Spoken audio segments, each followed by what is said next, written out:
네, 안녕하십니까. 홍수열 소장입니다. 저는 코로나 시대에 한정하지 않고 지금 자원순환 일반의 현황과 순환경제로 가기 위한 도전 과제들에 대해서 설명을 드리고자 합니다. 순환경제는 자원을 반복해서 사용함으로써 천연자원의 투입과 쓰레기 배출을 최소화된 경제체계로 가자라고 하는 것이고요. 물질의 순환 흐름이 완벽하게 구현되는 것은 우리 혈액의 순환입니다. 그래서 자원순환 산업을 정맥산업이라고 얘기를 하고 있습니다. 순환경제가 대두된 것은 자원고갈의 문제가 핵심 문제가 되겠습니다. 2000년대 이후로 BOECD 국가들의 경제 성장이 지속화되면서 전 세계적인 자원 공급의 불안정성이 높아지고 있습니다. 자원의 가격이 상승하고 자원 가격 상승에 따른 실질 가격이 상승하면서 산업계에서도 큰 부담이 되고 있습니다. 그래서 글로벌 기업들 스스로가 순환경제 이행의 필요성을 체감하고 순환경제에 앞장서고 있는 이유가 되겠습니다. 현재 전 세계적으로 사용하고 있는 자원의 양은 약 840억 톤이 됩니다. 하지만 재생자원의 공급량은 84억 톤에 불과합니다. 자원 소비량의 90%를 천연자원에 여전히 의존하고 있습니다. 앞으로 자원 고갈의 문제는 점점 더 심각해질 것으로 예상되기 때문에 순환경제를 통한 재생자원의 공급량을 늘리는 것이 과제가 되겠습니다.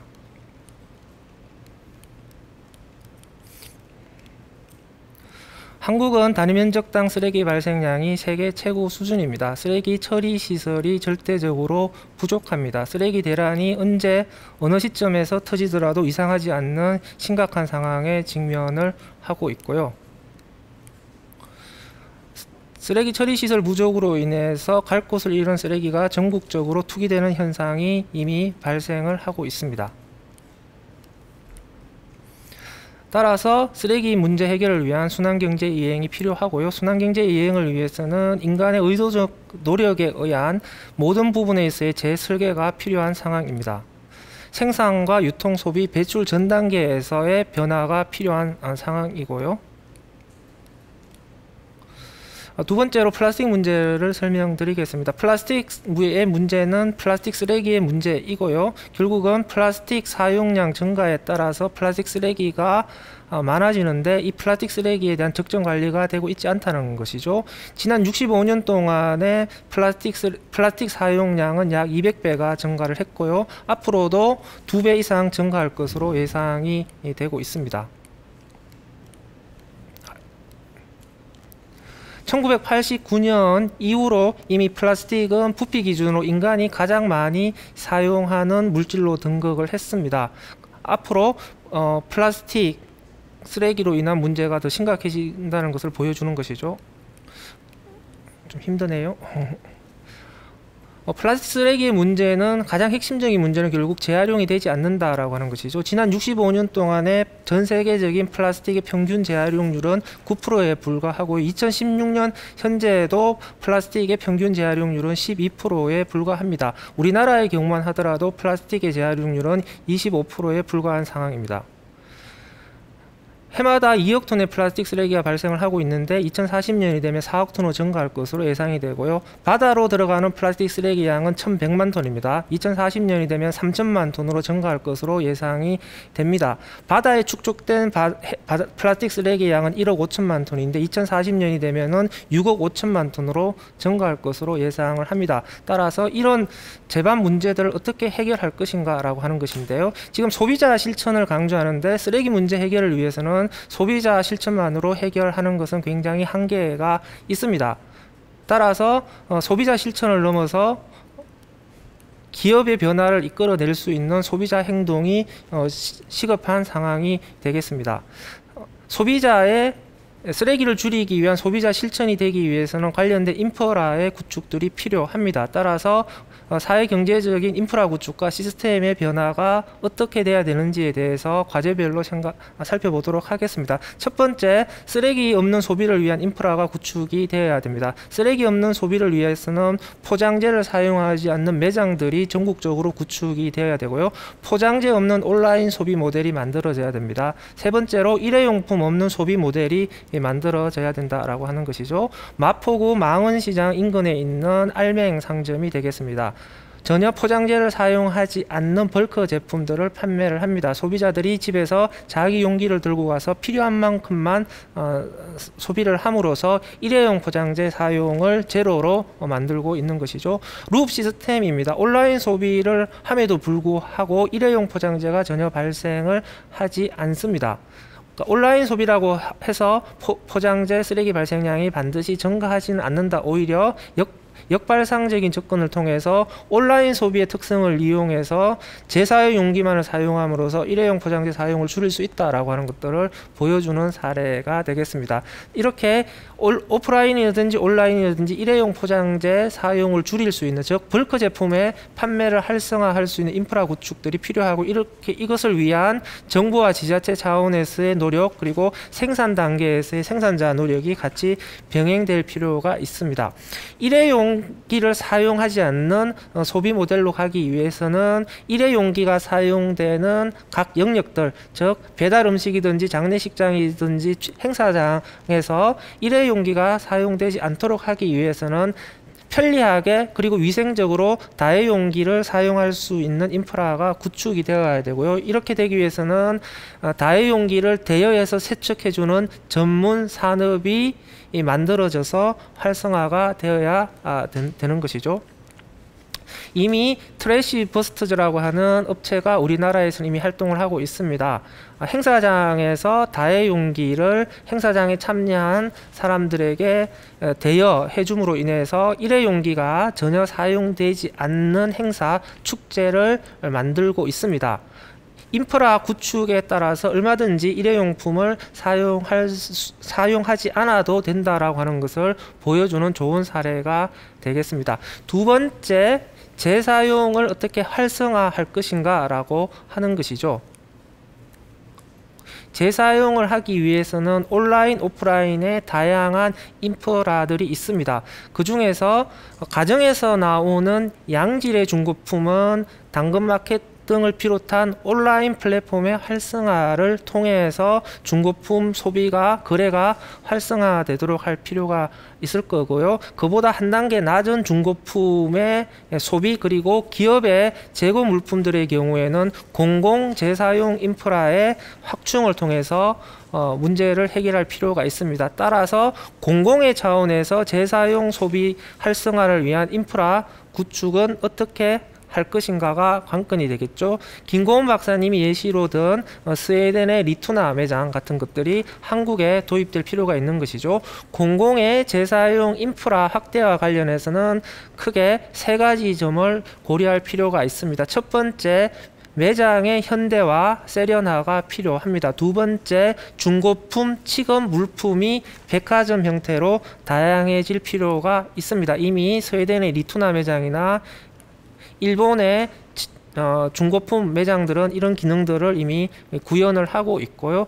세 번째, 기능의 복합화가 필요합니다. 재사용 업사이클 센터 혹은 리앤업 플라자의 인프라 확충들을 통해서 중고품의 판매와 업사이클 제품의 판매, 수리 수선 문화의 서비스의 제공, 업사이클 자원순환 관련된 체험, 교육, 이런 모든 기능들이 한 개의 공간에서 시민들이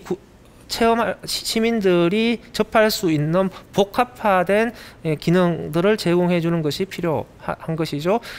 리앤업 사이클 혹은 재사용 업사이클 센터가 어떻게 작동해야 되는지를 보여주는 예시가 되겠습니다. 세 번째, 재활용품 분리배출 체계를 어떻게 개선해야 될 것인가 인데요. 결국은 재활용품을 얼마나 많이 정확하게 모을 것인가의 문제가 될 텐데요. 이 부분은 재활용품의 특성, 그리고 재활용품이 배출되는 배출원의 유형에 따라서 적합한 다양한 분리배출 체계가 구축이 되어야 되는 것이죠. 획일화된 접근법만으로는 재활용품을 충분하게 정확하게 모으기가 힘들다라고 하는 것이죠. 그래서 크게는 일반 분리배출 체계와 특별 분리배출 체계로 구분을 해서 우리가 가정에서 상시적으로 배출되는 재활용품의 경우에 선별장에서 선별할 수 있는 품목만을 어떻게 잘 모을 것인가에 대해서 단독주택가, 아파트, 농촌 등의 배출원 유형에 따라서 적합한 체계를 구축을 해야 되는 것이고요. 우리가 가정에서 정상적으로 분리 배출하더라도 선별장의 물리적 한계에 의해서 선별하기 힘든 재활용품의 경우에는 일상 분리 배출 체계가 아니라 그게 저 품목의 특성에 맞는 특별한 분리 배출 체계가 만들어져야 될 필요가 있는 것이죠. 즉 재활용이 가능한 재질이라 하더라도 부피가 작은 플라스틱의 경우에는 선별장에서 물리적으로 선별하기 힘듭니다. 이런 부피가 작은 재활용품의 경우에는 소비자가 분리 배출을 잘 한다라고 해서 재활용이 되는 것은 아니죠. 그래서 이런 부피가 작은 재활용품은 이것들만 따로 모을 수 있는 거점형 분리 배출 체계가 필요하고요. 이런 거점형 분리 배출 체계를 구축하는 데 있어서 거점을 어디다 설치할 것이냐, 거점에 설치되는 쓰레기통은 어떤 기능들을 구현할 것인가, 이런 부분들에 대한 우리들의 고민들이 필요하고요. 또한 소비자들에게 분리 배출과 관련된 정확한 정보를 충분하게 그리고 편리하게 어떻게 제공할 것인가에 대한 분리배출 정보 제공 시스템도 구축될 필요가 있습니다. 이건 뭐 성남시의 자원순환 가게라든지 무인 해수기라든지 아니면 기타 다양한 곳에서 실험되고 있는 쓰레기통의 사례들이 되겠습니다. 네 번째, 지역순환 완결형 구조가 필요합니다.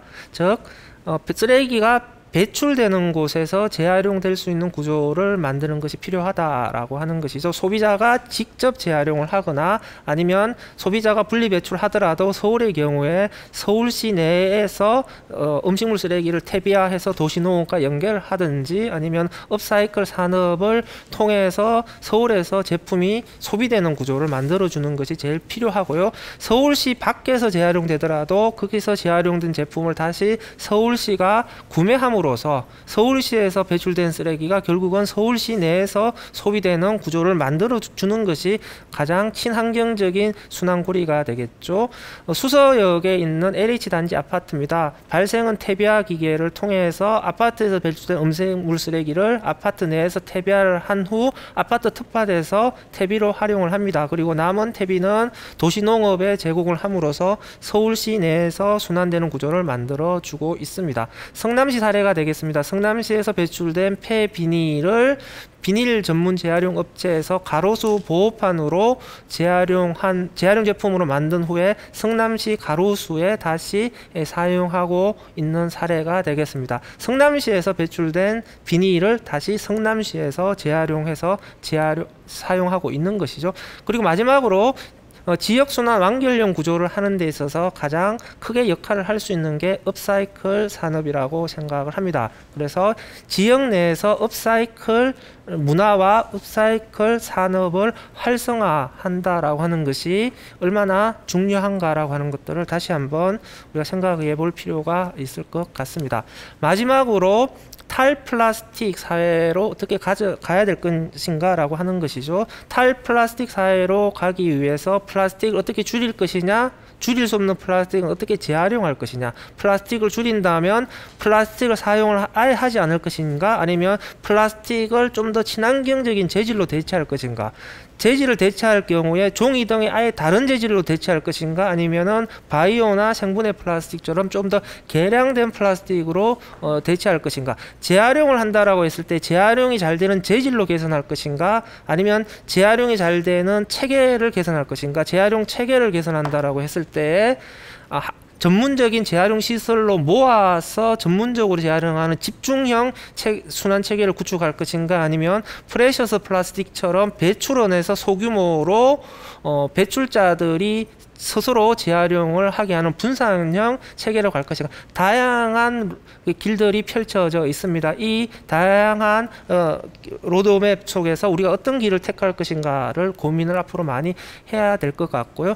마지막으로 재질 대체와 관련해서 생분해 플라스틱 문제를 지적하고 싶습니다. 생분해 플라스틱의 경우에는 다양한 한계를 가지고 있습니다. 이것들 여기서 다 설명을 드리기는 힘들고요. 생분해가 진짜 그 말 그대로 자연 환경에서 분해가 잘 될 것인가 라고 하는 논란들은 여전히 남아 있습니다. 따라서 생분해 플라스틱은 플라스틱 문제를 해결하는 대안이 될 수가 없습니다. 플라스틱 문제를 마치 해결하는 대안이 되는 것처럼 플라스틱 문제를 왜곡하는, 우리에게 착시를 주는 수단으로 악용되어서는 안 된다라고 생각을 하고요. 생분해 플라스틱은 그 기능이 적정하게 작동할 수 있는 곳에 제한적으로 사용이 되어야 되고요. 플라스틱은 줄이는 것이 최선이라고 생각을 합니다. 네, 이상입니다.